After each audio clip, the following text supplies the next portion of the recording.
এই যে দেখেন, এটা হইতেছে স্বামীর বাড়ির ভাত।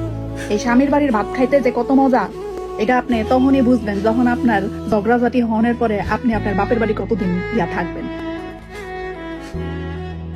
দেখবেন স্বামী বাড়ির ছুঁয়া যখন আপনি আপনার বাপের বাড়িতে একটা লোকমাও একটা দানাও খাইতেছেন, তখন মুহূর্তে মুহূর্তে মিনিটে মিনিটে আপনার বাপ, আপনার মা, আপনার ভাই, আপনার ভাইয়ের বউ কথা শোনাইতেছে।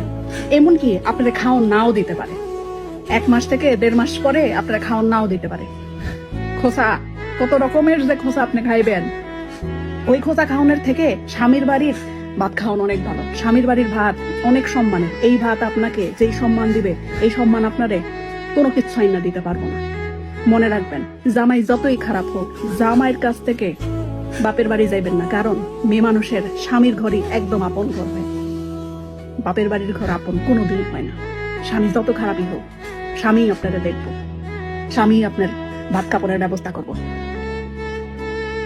বাপ মা আর ভাইয়ের বউ বোন কোনোদিনও করবো না। এর লিগা স্বামীর বাড়িতে থাকেন, স্বামীর বাড়ির ভাত খান, সম্মানের। স্বামীর বাড়ির ভাত সম্মানের, মনে রাখবেন।